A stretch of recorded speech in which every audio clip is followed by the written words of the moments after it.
Hi hello வணக்கம் நண்பர்களே, அனைவருக்கும் வணக்கம். தமிழகத்தில் மகளிர் உரிமை தொகை திட்ட மறுசீரமைப்புக்கு கால அவகாசம் தேவை.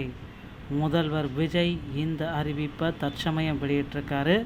ஸோ மகளிருடைய உரிமை தொகை வழங்கப்படுமா வழங்கப்படாதா? ஸோ இது எல்லார் மத்தியிலுமே கேள்விகள் மேலே லட்சக்கணக்கான கேள்விகள் விழுந்துட்டுருக்கு. மகளிர் உரிமை தொகை திட்ட மறுசீரமைப்புக்கு கால அவகாசம் வேண்டும். அதனால் இந்த ஆல்ரெடி வாங்கிட்டு இருந்த 1000 ரூபாய் உங்கள் அக்கௌண்ட்டில் வழக்கம் போல் வந்துவிடும் அப்படின்ட்டு டிவிகே தலைவர் முதலமைச்சர் விஜய் அவர்கள் இந்த தகவலை தற்சமயம் வெளியிட்டிருக்காரு. அது என்னன்றதை பற்றி எல்லாமே பார்க்கலாம். நீங்கள் நம்முடைய சேனலை முதல் முறையாக பார்க்குறீங்க அப்படின்னா மறக்காமல் ஒரு சப்ஸ்கிரைப் அண்ட் பெல்லை கிளிக் பண்ணி வச்சுக்கோங்க. வாங்க வீடியோக்குள்ளே போகலாம். ஸோ பெண்களுக்கு மாதந்தோறும் 1000 உரிமை தொகை வழங்கப்பட்டு கலைஞர் உரிமை தொகை அப்படின்றது எல்லாருக்குமே தெரியும்.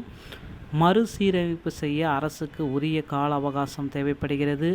ஆனால் மே 2026 மாதத்திற்கான கலைஞர் உரிமை தொகையை எவ்வளோ சீக்கிரம் வழங்க முடியுமோ அவ்வளோ சீக்கிரம் வழங்குங்க அப்படின்ற கோரிக்கைகள் எதிர்க்கட்சி தலைவர்கள் வைத்திருந்தாங்க. இது தொடர்பாக தமிழ்நாடு அரசு வெளியிடப்பட்டுள்ள அறிக்கையில் மே மாதம் 2025 மாதத்திற்கான கலைஞர் உரிமை தொகை பயனாளிகளின் வங்கி கணக்கில் வரவு வைக்கப்படும். பெண்களுக்கு 1000 உரிமை தொகை தொடர்ந்து கிடைக்கும். இதில் எந்த விதமான சேஞ்சஸும் கிடையாது அப்படின்ட்டு ஒரு ஜிஓவை பாஸ் பண்ணிட்டாங்க. ஓகேங்களா? ஸோ மே மாதத்திற்கான இதில் குறிப்பிட்டு சொல்கிறது என்ன அப்படின்னா, மே மாதத்திற்கான எல்லாருமே நோட் பண்ணிக்கோங்கப்பா. இதில் மே மாதத்திற்கான செய்தி ப்ரெஸ் ரிலீஸ் கொடுத்துருக்காங்க. அந்த மே மாதத்துக்கான அமௌண்ட்டை மட்டும்தான் நாங்கள் கொடுப்போமே தவிர தொடர்ந்து கொடுக்க மாட்டோம் அப்படின்றத குறிப்பிட்டு சொல்லிட்டாங்க. ஸோ மக்களே, மே மாதத்திற்கான அமௌண்ட்டு உங்கள் அக்கௌண்ட்டில் அந்த 1000 ரூபாய் வரவு வைக்கப்படும். ஆனால் அடுத்தடுத்த மாதத்திற்கான இந்த அமௌண்ட் வருமா அப்படின்றது கேள்விக்குறியாக இருக்குது. ஸோ பயனாளிகளுடைய வங்கி கணக்கில் வரவு வைக்கப்படும். பெண்களுக்கு தொடர்ந்து இது கிடைக்கணும் அப்படின்ட்டு எதிர்க்கட்சி தலைவர் உதயநிதி ஸ்டாலின் அவர்கள் பார்த்திங்கன்னா கோரிக்கை வச்சுருக்காங்க. அதை எல்லாத்தையும் ஏற்று மே மாதத்திற்கான கலைஞர் உரிமை தொகை பயனாளிகள் வங்கி கணக்கில் நேரடியாக வரவு வைக்கப்படும் என்று மாண்புமிகு தமிழ்நாடு முதலமைச்சர் ஜோசப் விஜய் அவர்கள் தெரிவித்து உத்தரவிட்டிருக்காங்க. ஒரு ஜிஓவை பாஸ் பண்ணிட்டாங்க. ஸோ இதனால் பார்த்திங்க அப்படின்னா நிறைய பேர் 2500 வரும் அப்படின்ட்டு கனவோடு இருந்தவங்க கனவாகவே போச்சு அப்படின்ற மக்கள் எல்லாமே எங்களுக்கெல்லாம் உதவித்தொகை எல்லாம் வேணாம், எங்கள் ஆட்சியில் நல்லதையே பண்ணுங்க அப்படின்ட்டு நிறைய கோரிக்கைகள் வச்சுருக்காங்க மக்கள். ஸோ கண்டிப்பாக இந்த உதவித்தொகையுடைய பிரச்சனைகள் நாளுக்கு நாள் இன்னும் பெருசாகும். கண்டிப்பாக தாவேக அரசு பார்த்திங்கன்னா இதற்கு சில முக்கியமான அமைச்சர்களை போட்டு அதுக்கு முக்கியமான ஒரு அப்டேட்டை கொடுக்கணும்.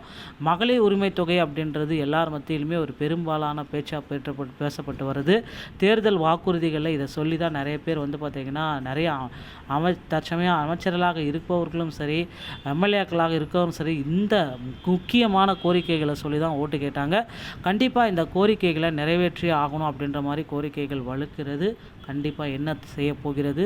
நிதி நெருக்கடியே இருந்தாலும் இந்த திட்டத்தை கைவிடக்கூடாது. இந்த 2500 ரூபா திட்டம் மகளிருக்கு பார்த்திங்கன்னா சுயமாக அவங்க சம்பாதிக்கிறதுனாலும் அவங்க வீட்டில் அவங்களுடைய கை செலவுக்கு அவங்க கையில் பணப்புழக்கம் ஏற்படுறதுக்கு இது ஒரு வழிவகை செய்யுன்றதுனால கண்டிப்பாக இந்த 2500 திட்டத்தை உடனடியாக கொண்டு வரணும் அப்படின்ற கோரிக்கை மக்கள் மத்தியில் இருக்குங்க. ஸோ பொறுத்திருந்து நம்ம பார்க்கலாம். இன்னும் ஒரு சில தினங்களில் இந்த மாதம் 15ஆம் தேதி 1000 ரூபா ரிலீஸ் பண்ணிடுவாங்க. அது மே மாதம் மட்டும்தான். ஜூன் மாதம் 2500 ரிலீஸ் பண்ணுறதுக்கு நிறைய வாய்ப்புகள் இருக்குது. இந்த ஒரு வீடியோ பதிவு இதை பற்றி தான் உங்களுக்கு தெரிவிக்கிறது. வீடியோ பிடிச்சிருந்தால் நீங்கள் நம்முடைய சேனலோடு இணைந்திருங்கள். மீண்டும் ஒரு நல்ல தகவலோடு நான் உங்களை சந்திக்கிறேன். நன்றி, வணக்கம், தேங்க்யூ.